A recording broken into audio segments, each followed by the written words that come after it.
지난 5월에 한국에 와서 사랑하는 성도님들의 힘에 지나는 섬김과 사랑을 받고 다시 내일 모레 기릭산으로 돌아가게 됩니다. 그동안 사단계임에도 불구하고 정말 마음을 다해서 섬겨 주시는 성도님께 진심으로 감사를 드립니다. 제가 한국에 있으면서 5주간 제 아버지 병원에서 간병을 했잖아요. 쉽지 않은 시간이었습니다. 간병을 하면서 똑같은 시간에 일어나고 똑같은 시간에 식사가 오고 약을 챙겨드리고 운동하러 가시고 저는 설거지를 하고 소변통을 들고 침대 시트를 정리하고 뭐 이 똑같은 일이 반복이 되면서 쉽지가 않더라고요. 거기 있는 간병사분들 중에 대부분 또 우리 중국 동포들이 많으셨고 아주머니들이 많으셨고 그렇기 때문에 조용할 날이 없는 하루하루였습니다. 얼마나 말씀들이 많으신지 그리고 환자들에 대한 보호자들에 대한 많은 이야기들이 풍성하게 막 이야기꽃이 펼쳐지면서 저는 도대체 그곳에서 말씀 한 자락에 집중할 수 없는 이 구별된 공간이 없잖아요. 커튼 하나로 이 자기 개인적인 공간을 만들지만 소리는 계속 들어오니까. 그리고 아버님을 처음으로 이렇게 혼자 독대하면서 오랜 시간 머물렀던 이렇게 함께 보냈던 시간은 제 인생의 처음이었습니다. 아버지하고 보내는 시간들이 아들에게 좀 어려울 수 있잖아요. 저희 아들들은 모르겠지만 저는 아버지하고 이렇게 혼자 보내는 시간이 어색한 면도 많이 있고 부딪히는 것도 많이 있어요. 그 아버지가 얼마나 고집이 세신지 항상 생각하시고 원하시는 대로 움직이시기 때문에 절을 할 수가 없었습니다. 그때마다 제 목소리가 높아지고 그럼 주변에서 많은 사람들이 볼 거 아니에요. 근데 이미 정보는 다 새어나가서 제가 목사이고 선교사님을 다 알고 있어요. 그러니까 제 마음속에 얼마나 이렇게 행동을 조심해야 되는데 저분들이 다 보고 계시는데 다 알고 계심에도 불구하고 말씀 안 하시다가 제 앞에 있는 보호자이실 권사님 말씀하시더라고요. 선교사님이시라면서요. 예, 그렇습니다. 그래서 어느 날은 제가 혼자 이제 밤에 누워서 잠도 안 오고 너무 마음이 힘들고 기도했어요. 하나님, 제가 왜 여기 있어야 됩니까? 이 시간에 왜 하나님 저를 이곳에 놓아두셨습니까? 이 기도했어요. 그때 하나님께서 제 마음껏 조용히 들려주신 말씀 한 가지가 있었습니다. 간단해요. 네 아버지가 여기 있으니까. 당연한 거죠. 아버지가 여기 있으니까 네가 있어야지. 달리 제가 하나님께 대답할 수 있는 반박의 여지가 없었습니다. 네 아버지가 여기 있으면 네가 있어야 하는 것이 아니에요. 하나님께서 계시는 곳에 제가 있어야 하는 것과 맞지 않는 거죠. 제가 사랑하는 사람 곁에 제가 있어야 하는 거라는 생각을 다시 한번 깨달았습니다. 여러분은 이 자리에 지금 왜 계십니까? 하나님께서 여기 계시기 때문인지 믿습니다. 예수님께서 계시기 때문에 내가 이곳에 있고 여러분 직장상 힘든데도 불구하고 왜 그 자리에 지키고 계십니까? 이순기 주사님 사랑하는 니니와 스리와 니를 위해서 그 자리에 있는 거 아닙니까? 사랑하는 사람을 지키기 위해서 우리는 자기가 힘들어도 그 자리를 지켜야 할 때가 있는 것입니다. 그 힘든 자리를 지켜야 함에도 불구하고 더 이상 있을 수 없어 떠나는 사람들의 그 비애가 아픔들이 있죠. 3일 전에 미라클이라는 이름으로 작전이 수행되어서 390명의 아프간 사람들의 가족들이 한국에 무사히 입국을 했습니다. 대한민국 국력과 품격을 드러내는 아주 훌륭한 작전이었죠. 동일한 작전을 폈던 일본은 단 한 명의 조력자들도 데리고 올 수 없었던 반면에 한국은 390명을 무사히 건강한 모습으로 다 데리고 올 수 있었습니다. 물론 쉽게 온 것은 아니라고 우리가 기사를 통해서 알 수 있습니다. 나머지 13명도 함께 이후에 추가로 수송을 해야 합니다. 그 수송을 받은 사람들의 50% 이상이 절반 이상이 미성년자입니다. 어린 아이들, 정말 아주 갓난 아이들도 포함이 많이 되어 있었는데 그 아이들이 대한민국 땅을 밟았을 때 보여주는 그 표정들의 안도감, 그것을 보면 우리 참 잘했다는 생각을 하게 되죠.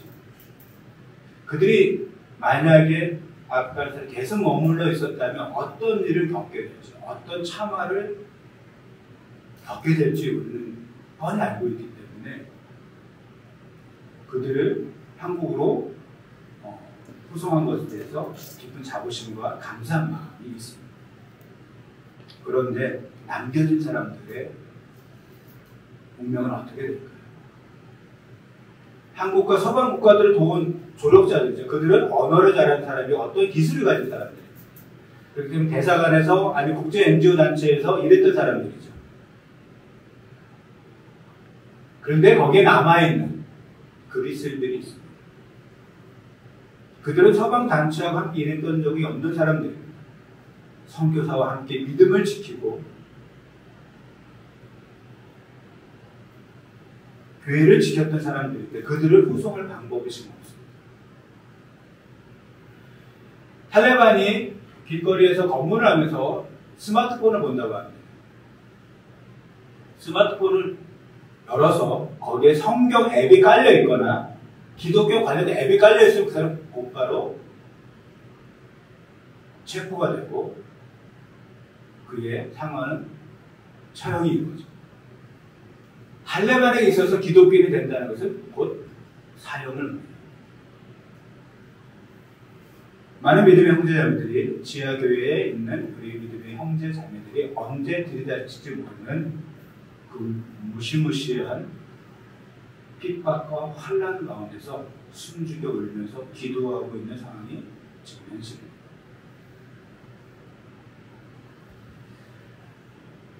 기도할 때마다 안타깝고 무력하고 그리고 너무나 분노하는 마음이 일어납니다. 이 아프간을 생각하면 어떻게 해야 될지 아무것도 할 수 없는 것에 대한 답답함도 느껴집니다.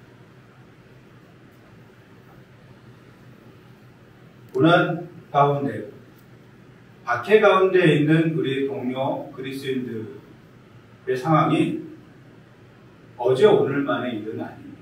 오늘 요한계시록에 나오는 것처럼 우리가 지난번에 알았던 것처럼 믿음을 지키기 위해서는 수많은 사람들이 자기 목숨을 걸어야 했습니다. 오늘 요한계시록 7장의 말씀을 보면 우리가 너무 잘 아는, 너무 좋아하는 말씀들이 많이 있죠. 7장 9절과 10절은 우리가 찬양을 통해 여러 번 고백한 그런 내용들입니다. 비전이라는 찬양을 보면 보좌 앞에 수많은 민족과 백성과 열방 가운데서 많은 사람들이 나와서 주님 앞에 예배하는 장면이 나옵니다. 천상의 예배죠. 그 앞에는 수많은 인자들이 인용하는 14만 4천 명, 그 유명한 14만 4천 명의 이야기가 나옵니다. 그런데 7장은 두 번 반복되는 반복어가 있습니다. 7장 1절과 그리고 7장 9절에 보면 두 번 반복되는 어가 있습니다. 그것은 무엇입니까?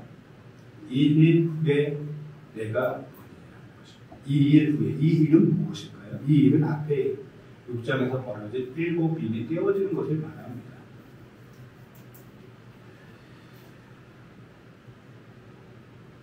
그럼 이 7인, 5째 인이 떼어질 때 어떤 일을 하는가? 첫 번째, 두 번째, 세 번째, 네 번째 모든 인은 다 박해의 여러 가지 종류를 얘기하고 있습니다. 활과 그 다음에 겨울, 극심한 가뭄, 식량난을 얘기하고 그 다음에 사망이나 청색, 이것은 총체적인 환란을 말하는 것이죠. 이 봉이 떼어질 때마다 수많은 환란이 일어납니다. 그리고 그 환란의 정점 가운데 그리스도인들이 자기의 신앙 때문에 목숨을 잃는 일이 일어납니다. 그때 6장 9절에 보면 닷새인을 떼실 때에 내가 보니 하나님의 말씀과 그들이 가진 증거로 말미암아 죽임을 당한 영혼들이 제단 아래에 있어라는 말씀입니다. 하나님의 말씀과 그들이 가진 증거로 인해서 그들은 죽임을 당했다고 말합니다. 그래서 큰 소리를 불러 이때 거룩하고 참되신 대주제여 땅에 거하는 자들을 심판하여 우리 피를 갚아주지 아니하시기를 어느 때까지 다시려 하나이다 라는 탄식의 기도가 나옵니다.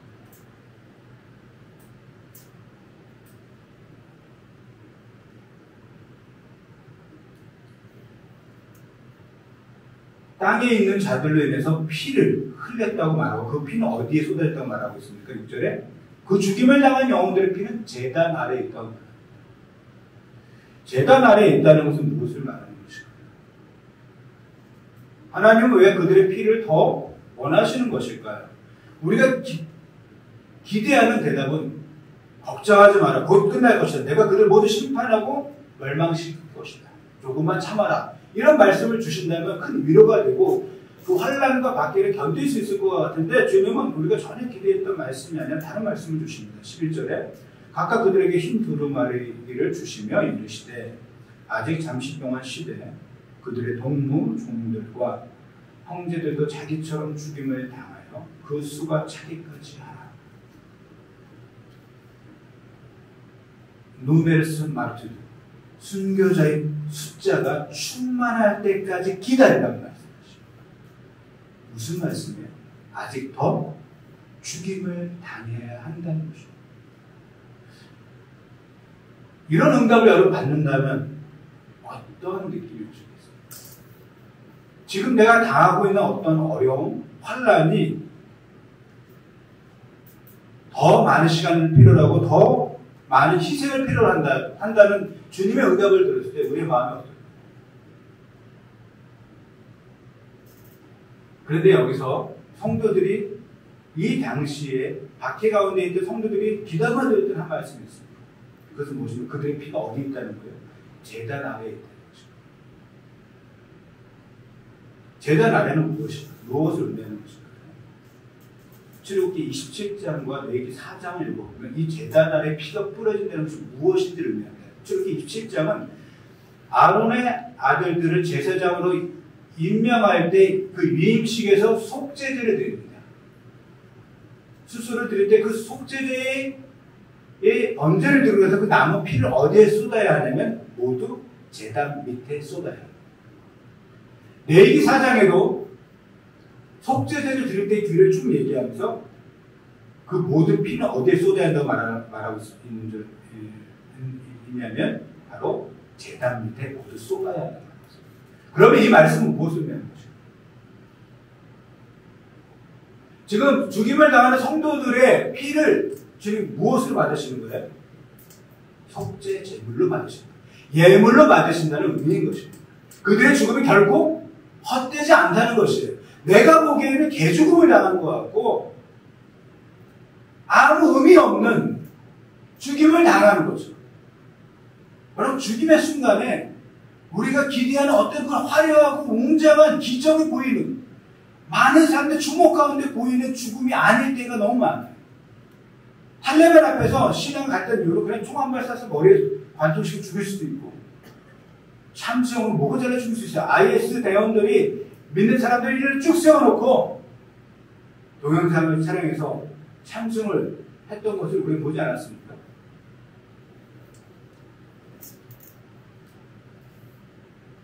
그 죽음을 보고 우리는 큰 감동이나 어떤 환희를 느낍니까? 얼마나 허무하고 안타깝고 슬프기 그지없습니다. 근데 주님 말씀하신 그 죽음이 속죄적으로 말씀하십니다. 그 피를 제단 아래 쏟아 놓았다고 말씀하십니다. 그러면 그들의 죽음은 누구를 위한, 무엇을 위한 속죄적입니다. 기가 막히게 그들의 죽음과 그들의 희생은 그들이 핍박하고 있는 그들의 무지막지하게 박해하고 있는 로마 제국이라는 것입니다. 더 피가 필요하대. 이것이 하나님의 뜻이에요. 하나님의 마음. 하나님을 대적하고 하나님을 모르고 있는 우상 숭배와 교만과 음란함으로 가득 찬 로마 제국을 좀 구원하시기 위해서 자신의 백성들의 피를 제단 밑에 쏟고 계신 것입니다. 그 수가 더 차기까지 기다려야 한다. 하나님의 마음이 변했을까요? 우리가 아프간을 위해서 기도할 때 얼마나 마음가운데 노력하겠습니까? 하나님 도대체 뭐 하시는 거예요? 하나님 어떻게든 해보세요. 선교사님들이 편지를 보내옵니다. 함께 믿음 생활했던 67명의 믿음 형제자매들이 죽음의 위기 앞에 놓여있는데 이들을 구원할 방법을 위해서 기도해 주십시오. 간절한 기도 제목을 보내요. 해줄 수 있는 방법이 없어요.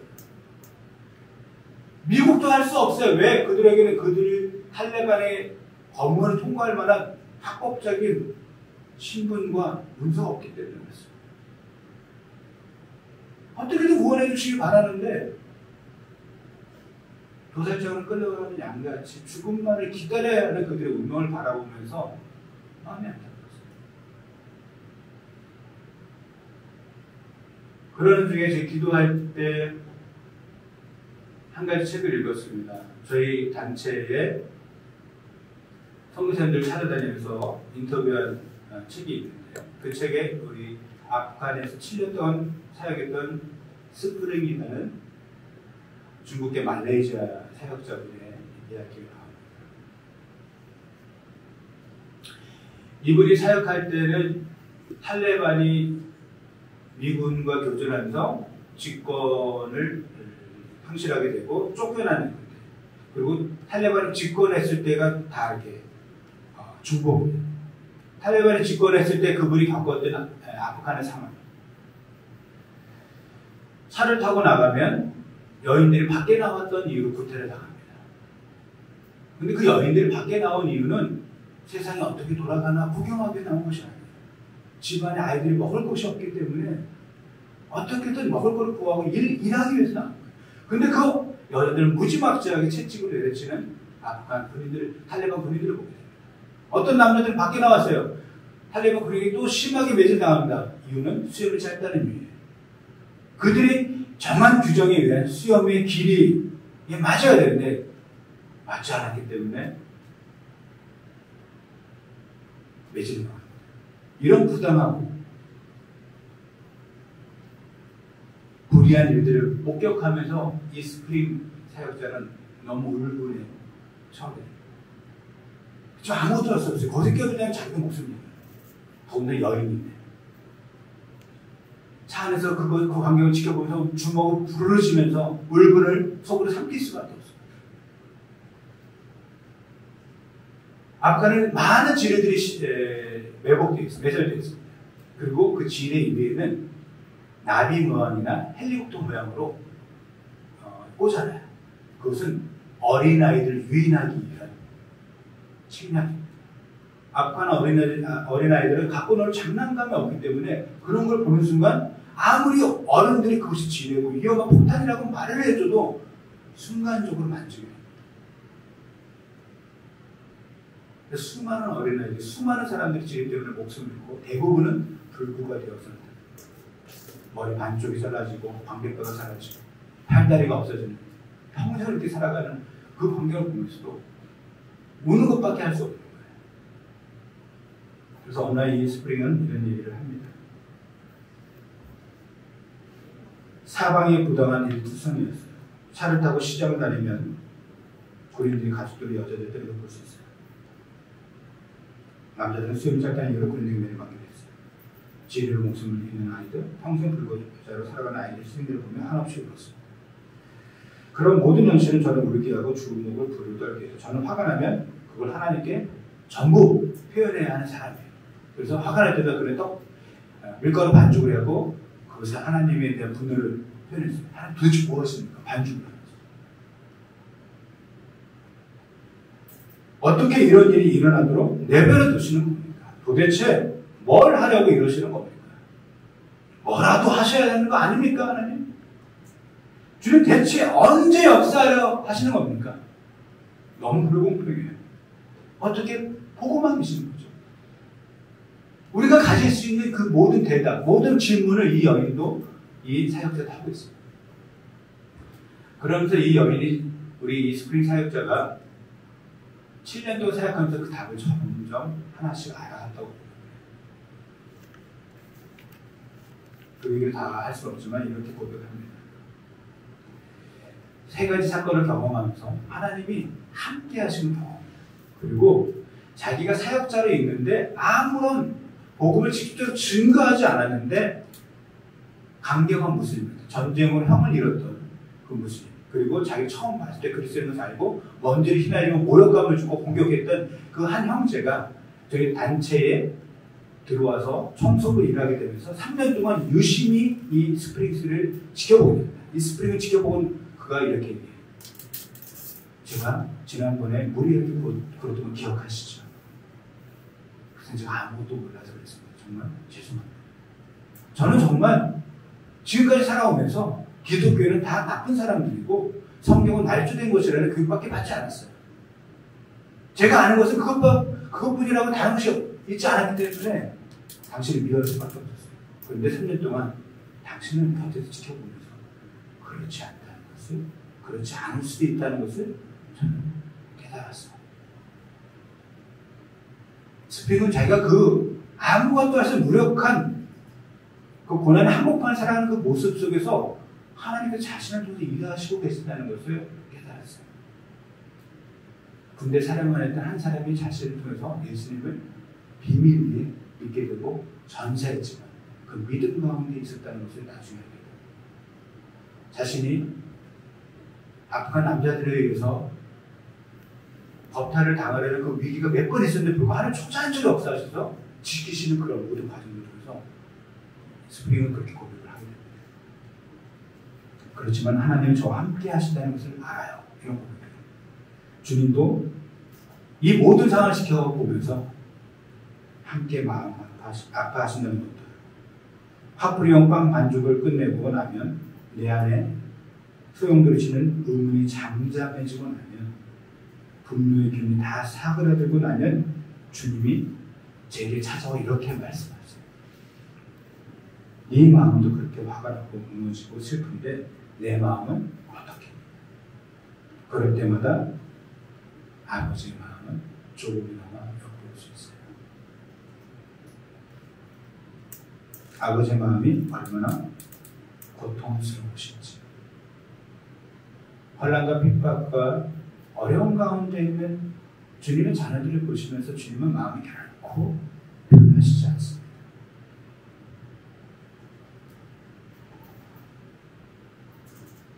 우리가 눈물을 흘리고 아파하는 것과 비교할 수 없을 정도로 하나님의 마음은 찢어지고 아프시죠.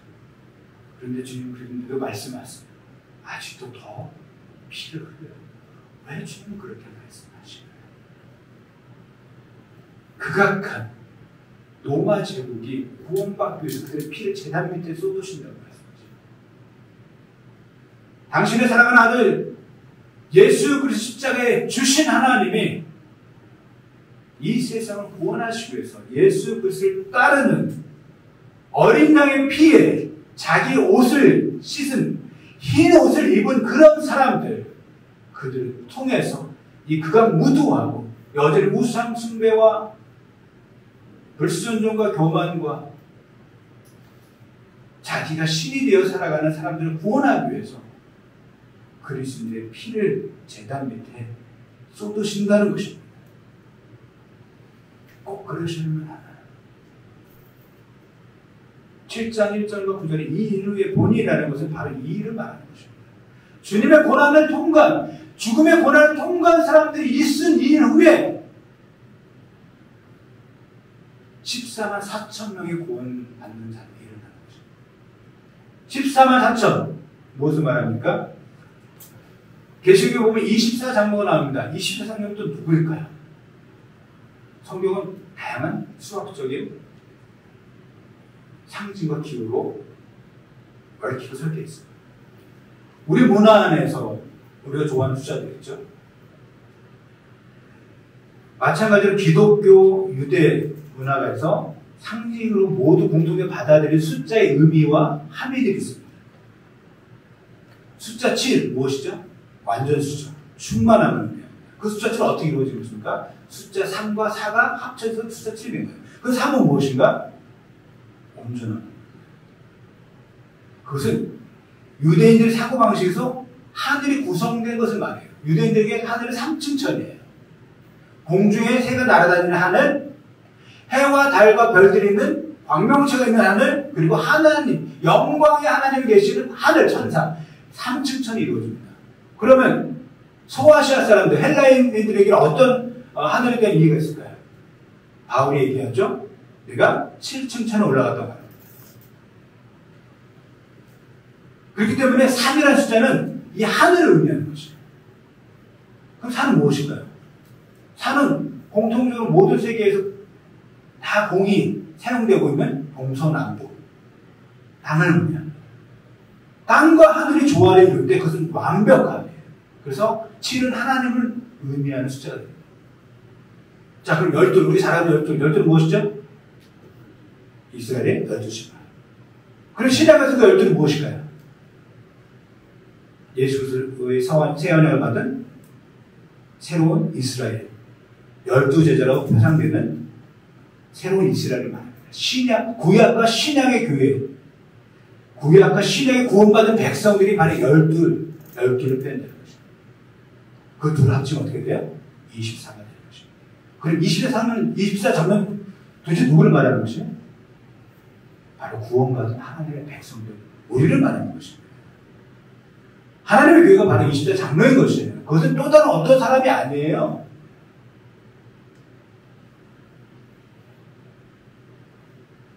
그렇게 14만 4천도 바로 그런 의미에서 표현할 수 있어요. 이것을 여화증인이나 신천지가 계속 숫자를 가지고 장난질을 치죠. 거기에 많은 사람들이 넘어갑니다. 그러면 24장면은 구약과 신약의 구원받은 백성들을 의미합니다. 성경에서 강조를 할 때는 그것을 더 많은 수로 해서 어떻게 하냐? 곱하죠. 12 곱하기 12는 몇입니까? 144. 그러니까 수많은 사람들 구원받는 소리예요. 근데 유대의 문학에서, 유대인들의 사고에서 많다는 걸 표현할 때 얼마를 표현하는지 아세요? 그것은 1000이에요. 우리나라에서 보통 많다고 말할 때 어떻게 말합니까? 수만 명이라고 하죠. 그래서 실제로 수십만 명이 모였는데 우리 신문 기사는 뭐라고 말하냐면 수만 명이 운집했다 이렇게 얘기합니다. 근데 그 똑같은 기사를 쓸 때는 이스라엘에서 어떻게 기사를 쓸까요? 수천 명이 모였으면 이렇게 써요. 수십만 명이 모였는데 그것은 많다는 것을 표현해요. 관용적인 표현이에요. 1000이라는 것은 많다는 의미입니다. 구약의 구원받은 백성 12과 신약의 구원받은 백성 12이 많다는 강조하기 위해서 곱하면 144가 되고 그것을 또 거기에 곱하여 1000을 곱하면서 14만 4천이었습니다. 정말 많은 구원받는 충만한 사람의 수가 구원받다고 해서 표현하면서 14만 4천명을 표현한 거예요. 이해되시죠? 이 후에 그 14만 4천 명이 구원받은 백성들이 생겨났다는 것이에요. 이 일 후에 제단 밑에 하나님의 백성들이 뿌려진 다음에 다시 7장 9절에 이 일 후에 내가 보니라 말합니다. 하나님의 구원받은 백성들 뿐만 아니라 각 나라와 족속과 백성과 방언에서 아무나도 능히 셀 수 없는 큰 물과 보좌 앞과 어린 양 앞에 서서 큰 소리로 외쳐 구원하시네. 우리 하나님과 보좌에 앉으신 어린 양께이다.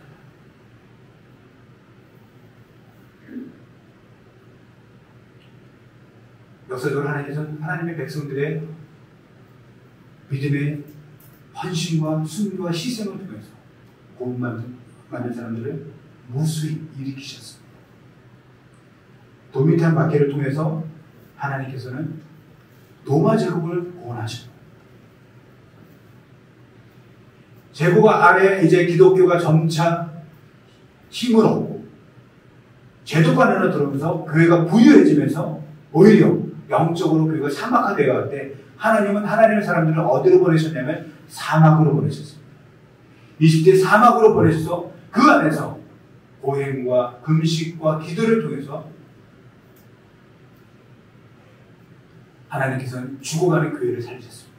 사막의 안토니를 비롯한 수많은 수도사들이 사막으로, 20대 사막으로, 시리아의 사막으로 들어갔던 것입니다.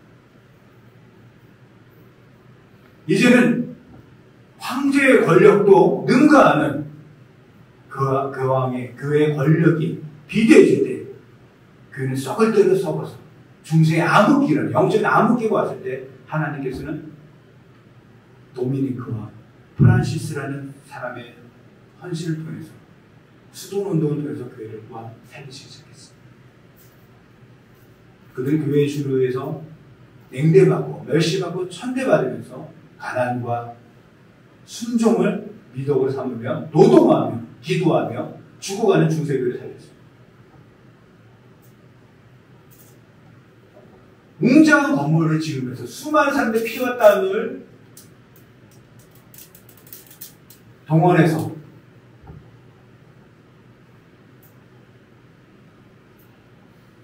지금도 남아있는 대성당을 지어갔던 그 시대에 돈이 모자라 면죄부를 팔며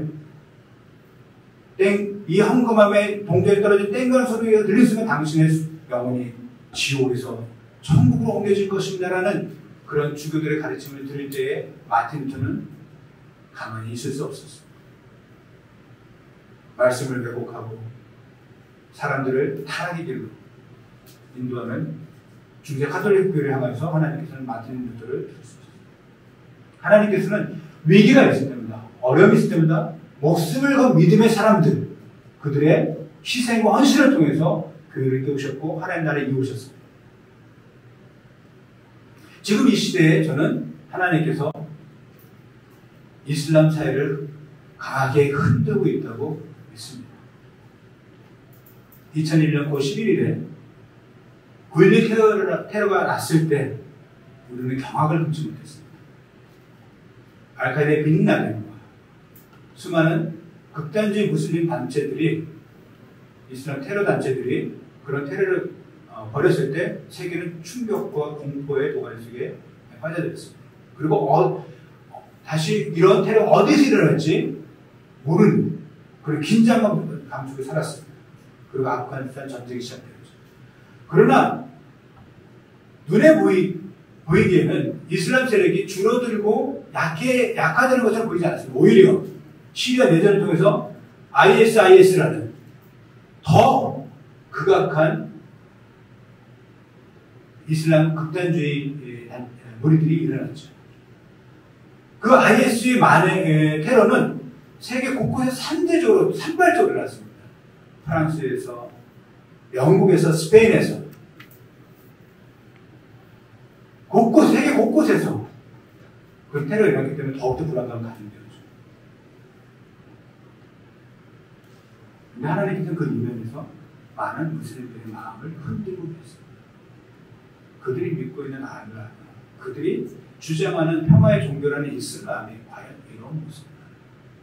근본적인 회의가 일어났고 많은 무슬림들 안에는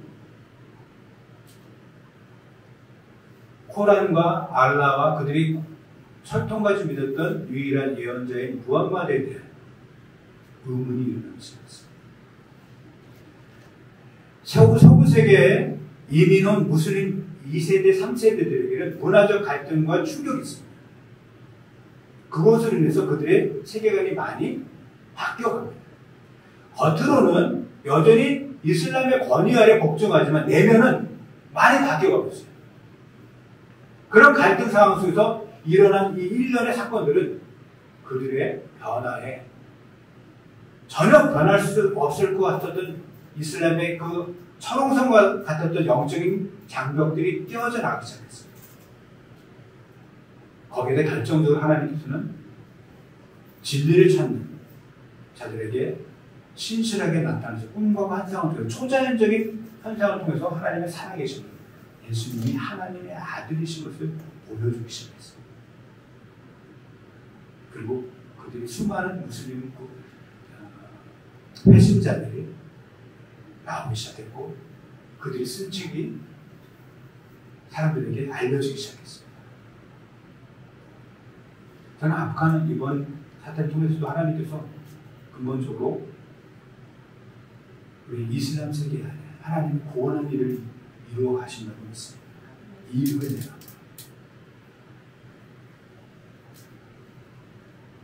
우리가 나중에 주님 앞에 섰을 때 우리는 보게 될 것입니다. 죽음의 고난을 이기고 나온 자들, 흰 옷을 입고 나온 자들 중에 아프간에서 온 수많은 믿음의 형제자매들을 만나게 될 것입니다. 미얀마에서, 키르기스탄에서, 중국에서, 북한에서 그 수많은 믿음의 형제자매들이 죽음과 핍박의 그 긴 터널을 뚫고 주님 보좌 앞에 나오는 것을 우리는 보게 되는 것입니다. 주님 오늘 말씀하시죠. 이 흰 옷 입은 자들이 누구며 또 어디서 왔느냐?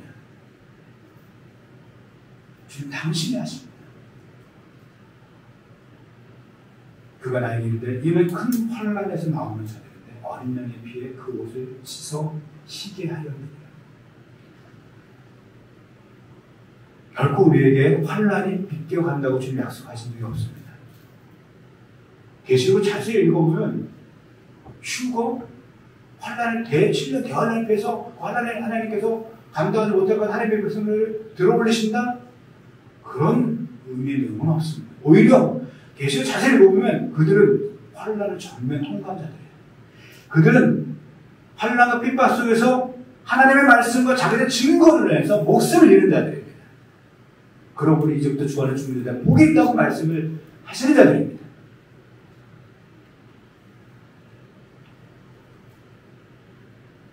그러면서 하나님이 약속하십니다. 그러므로 그들이 하나님의 보좌에 있고 또 그의 성령에서 밤낮 하나님을 섬김에 보좌에 앉으시니까 그들 위에 장막을 치시느냐. 장막을 치십니다.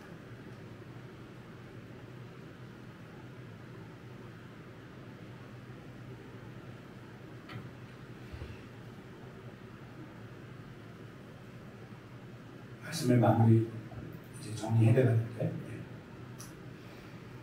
24 장로들이 멸류관을 쓴 장면이 나와요. 24 장로들이 멸류관을 쓰고 그 멸류관을 보좌 앞에 던지는 장면이 나옵니다. 5장 중에.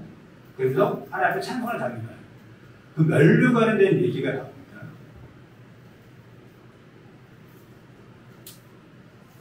그 멸류관이라는 단어는 스테파노스입니다. 성경에서 멸류관을 얘기할 때 헬라어 두 단어가 쓰입니다. 하나는 스테파노스고 하나는 디아데마라는 단어를 씁니다. 디아데마는 우리가 잘 알게 되는 왕관입니다. 왕이 혈통으로 왕의 지위에 올라서 쓰게 되는 것이 왕관이에요. 디아데마예요. 근데 또 다른 종류의 멸류관이 있습니다. 그것은 무엇이냐면 월계관입니다. 경기에서 승리한 자들, 끝까지 경기를 마친 자들에게 주는 멸류관이 바로 스테파노스입니다. 그러면 24 장로들이 쓴 멸류관은 디아데마일까요? 스테파노스일까요? 왕의 자녀들이니까 우리가 하나님의 왕 같은 제사장들이니까 디아데마일 가능성도 있습니다. 아니면 월계관일까요? 무엇을 말하는 것일까요? 디모데후서 4장 8절을 보면 사도 바울이 죽음을 앞두고 자기 사랑하는 아들 디모데에게 편지 쓸 때 이런 말을 합니다.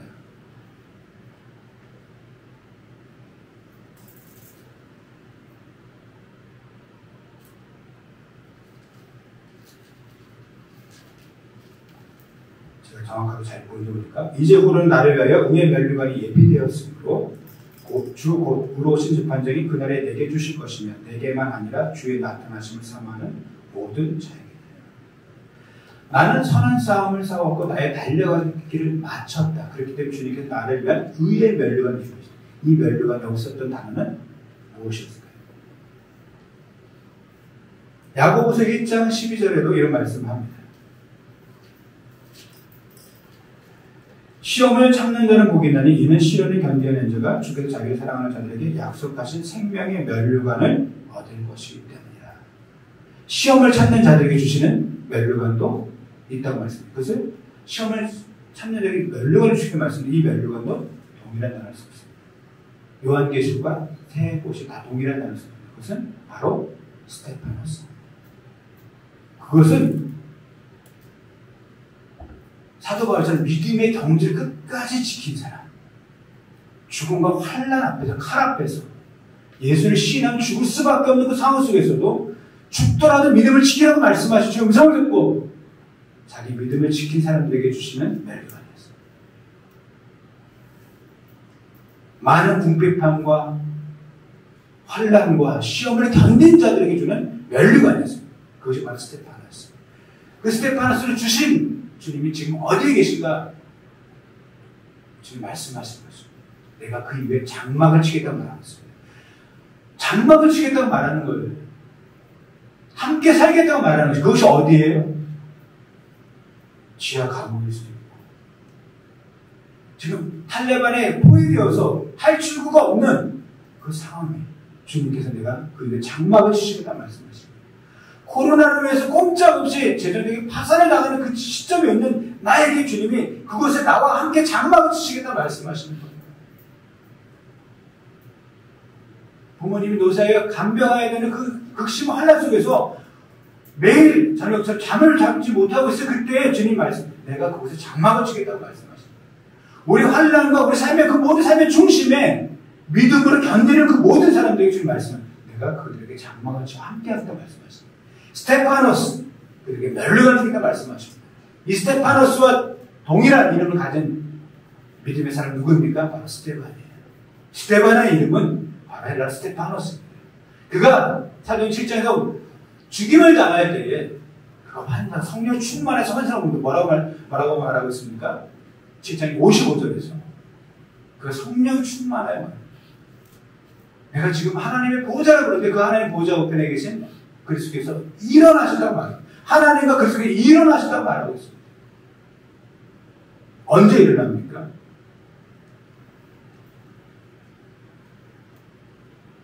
가만히 앉아서 볼 수 없을 때 소문이 꺼물었을 때 우리는 일어나서 하늘을 칩니다. 아니면 위급하고 위험한 상황 속에서 부모는 위험에 처한 아이를 보면서 일어나서 소리를 칩니다. 지금 하나님 아버지와 아들 예수 그리스도는 죽임 직전에 놓여 있는 사람들이 돌을 들어 죽이려 하고 있는 스테반을 바라보면서 보좌에서 일어나셨어요. 스테반의 거기서 그런데 기도해서 주님 저희들의 죄를 용서하여 주시옵소서. 저희는 자기들이 하는 것을 알지 못합니다. 그 노래 맞아 죽으면서 사도행전 그가 잔이라라고 말합니다. 하나님은 그 안에 함께 장막을 치고 스테반의 죽음 현장에 함께 계신 거예요. 그리고 그에게 스테파노스 멸류관, 생명의 멸류관을 주신 것입니다.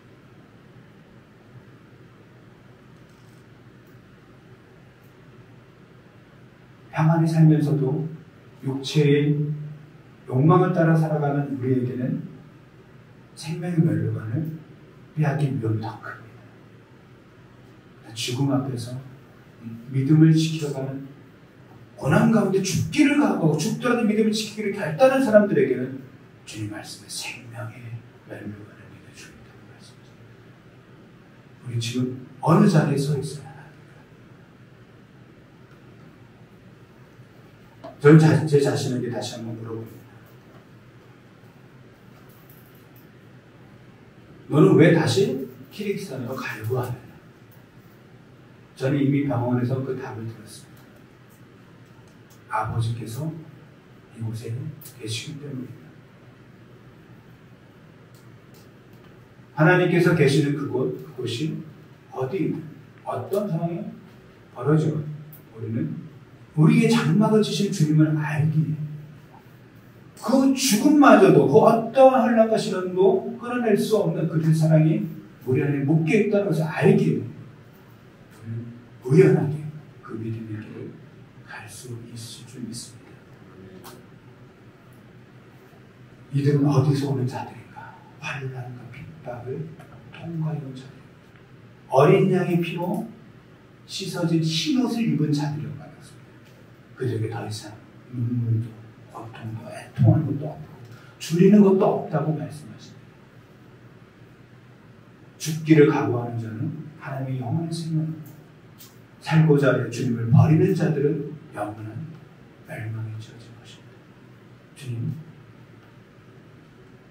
이 마지막 시대에 제가 어디 있든 간에 나의 사랑하는 하나님 아버지께서 계신 곳에 저도 있게 하여 주시옵소서.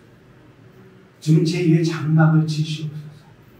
제가 주님 마지막 때에 끝까지 믿음을 지켜 시험을 참아 주의 생명의 멸류관을 받는 사람이 되겠습니다.